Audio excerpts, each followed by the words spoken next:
Welcome to my GNB Assam YouTube channel.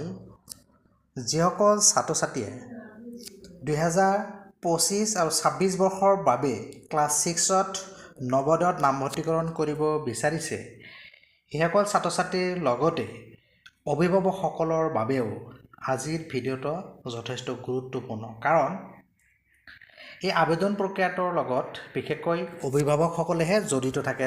মোৰ ভিডিঅ'টোত গুৰুত্ব সহকাৰে প্ৰথমৰ পৰা শেষলৈকে চাব বুলি আশা ৰাখিলোঁ। ইতিমধ্যে অফিচিয়েল ৱেবছাইটত এই যিটো অনলাইন আবেদনৰ লিংক এক্টিভ হৈছে।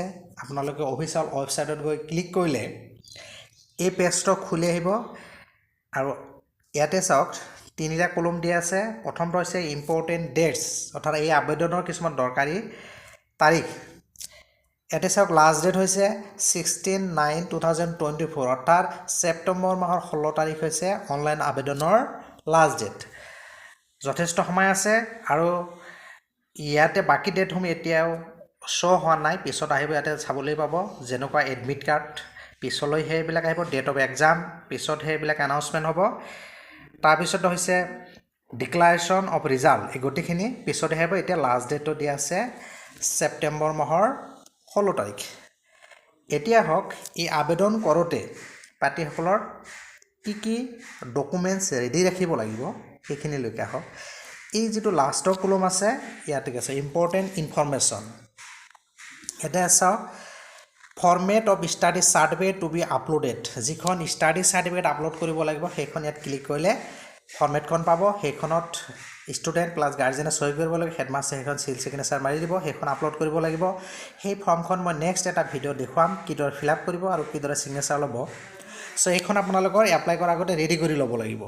তাৰপিছতো হৈছে যে instruction for the candidate, the process of submission of online application involves only single stage. আৰু ইয়াত যিটো ৰিজাৰ্ভেশ্যনৰ কথাটো আছে এজ পাৰ যিটো প্ৰভিশ্যন আছে সেইমতে হ'ব। তাৰপিছতো হৈছে কি স্কেন কপি লগত ৰাখিবলৈ আবেদন কৰোঁতে ইয়াতে চাওক। প্ৰথমটো হৈছে কেণ্ডিডেট ছিগনেচাৰ, যিজনে আবেদন কৰিব তাৰ ছিগনেচাৰটো স্কেন কৰি ল'ব লাগিব। 10 পৰা 100 KB ভিতৰত সেইখন হ'ব। তাৰপিছত হৈছে পেৰেণ্ট ছিগনেচাৰ লাগিব, সেইখনৰ 10 পৰা 100 KB। তাৰপিছতে ছাত্ৰজনৰ কি লাগিব ইমেজ, অৰ্থাৎ ফটো লাগিব, সেইটো 10 পৰা 100 KB লাগিব। 4 নম্বৰটো হৈছে certificate sign by the parent candidate and verified by the headmaster, যিখন মই ক'লোঁ যে ষ্টাডি চাৰ্টিফিকেট সেইখনৰ ষ্টুডেণ্ট আৰু পেৰেণ্টছৰ ছিগনেচাৰ থাকিব, সেইখন হেডমাষ্টাৰ ফৰৱাৰ্ড কৰি দিব। সেইখনৰ KB হৈছে 50 to 300 KB ভিতৰত হ'ব লাগিব।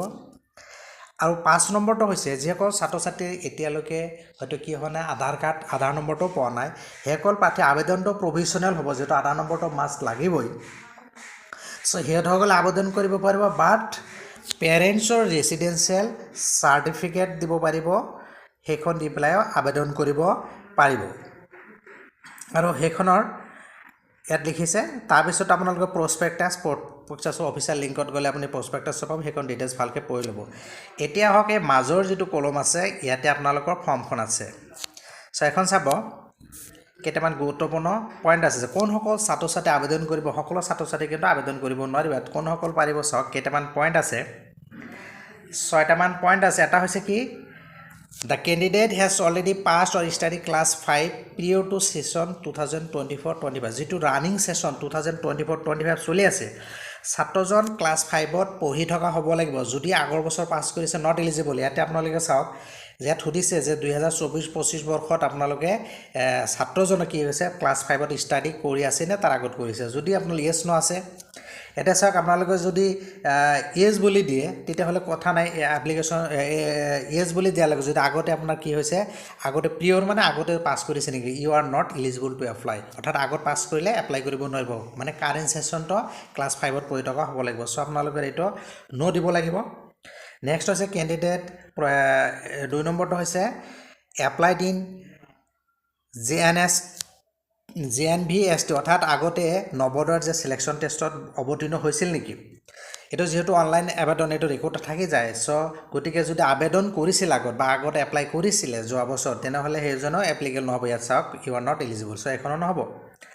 ছয়খনৰ ফ্ৰেছ কেণ্ডিডেট হ'ব লাগিব এইটো এটা কণ্ডিশ্যন গ'ল বুজি পালে তাৰপিছত হৈছে এইভাবে ৰিড দ্য প্ৰস্পেক্টাছ আপোনালোকে ইয়েছ মাৰিবলৈ প্ৰস্পেক্টৰ পঢ়ি চাবই লাগিব নেক্সট হৈছে whether the your district of residence in the class 5 study is the same অৰ্থাৎ যিখন ডিষ্ট্ৰিক্টত ক্লাছ 5ত পৰিছে সেইখন ডিষ্ট্ৰিক্টৰহে নৱোদয় বিদ্যালয়ৰ বাবে আবেদন কৰিব পাৰিব ইয়াৰ যদি ছেম নহয় যদি এজ নিদি পেলাই নো দিয়ে চাওক কিয় নট এলিজিবল অৰ্থাৎ কি হ'ব লাগিব ক্লাছ 5ৰ পঢ়ি থকা ছাত্ৰজনে সেই ডিষ্ট্ৰিক্টতহে আবেদন কৰিব পাৰিব তাৰপিছতো হৈছে if the certificate sign by the headmaster যিখন চাৰ্টিফিকেট সেইখন আপোনাৰ চাইনটো হ'বই লাগিব সেইখন ৰেডি কৰি লৈহে আবেদন কৰিব সেইখন ইয়েছ মাৰিব লাগিব whether the candidate has been promoted from class 4 and admitted to class 5 before 31st July 2024 তাত 31 জুলাইৰ আগতে কি হ'ব লাগিব ছাত্ৰজনে ক্লাছ 4 পৰা 5 লৈ প্ৰমোশন হ'ব লাগিব যদি প্ৰমোশন হোৱা নাই সো নো দিলে চাওক you are not eligible so কি হ'ব লাগিব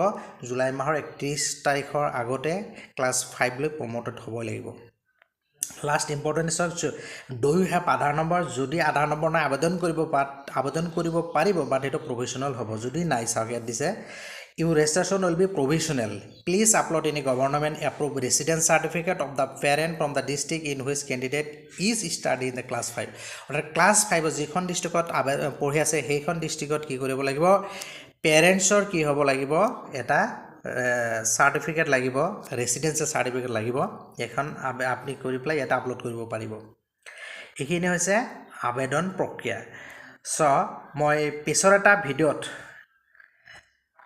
এই হেডমাষ্টাৰৰ যিটো ষ্টাডি চাৰ্টিফিকেট ছাত্ৰ-ছাত্ৰীসকল ষ্টাডি চাৰ্টিফিকেট হেডমাষ্টাৰ সেইখন ফৰ্মখন কেনেদৰে ফিল আপ কৰিবলৈ মই পিছৰ এটা ভিডিঅ' দেখুৱাম লগতে মই এইটো চেনেলত ইতিমধ্যে আগৰ বছৰৰ ভালেকেইটা এই নৱোদয় এণ্ট্ৰেন্সৰ ভিডিঅ' আছে সেইকেইটা চাব আৰু OMR চিটখন কেনেদৰে ফিল আপ কৰিবলৈ সেই ডিটেইলছ সেইবিলাকো আছে মই ইয়াৰ পিছত এই নৱোদয় পৰীক্ষা 2025-26ৰ যিটো বেটছৰ বাবে সেইখনৰ গুৰুত্বপূৰ্ণ ভিডিঅ'সমূহ আগুৱাবলৈ যত্ন কৰিম সো মোৰ ভিডিঅ'টো এইখিনি আছিলে ভিডিঅ' ভাল লাগিলে লাইক আৰু শ্বেয়াৰ কৰিব আৰু GNB সম্পৰ্কত যিকোনো ভিডিঅ' পাবলৈ বা ইনফৰমেশ্যন পাবলৈ GNB আছাম ইউটিউব চেনেলটো ছাবস্ক্ৰাইব কৰি ন'টিফিকেশ্যনটো অল কৰি দিব থেংক ইউ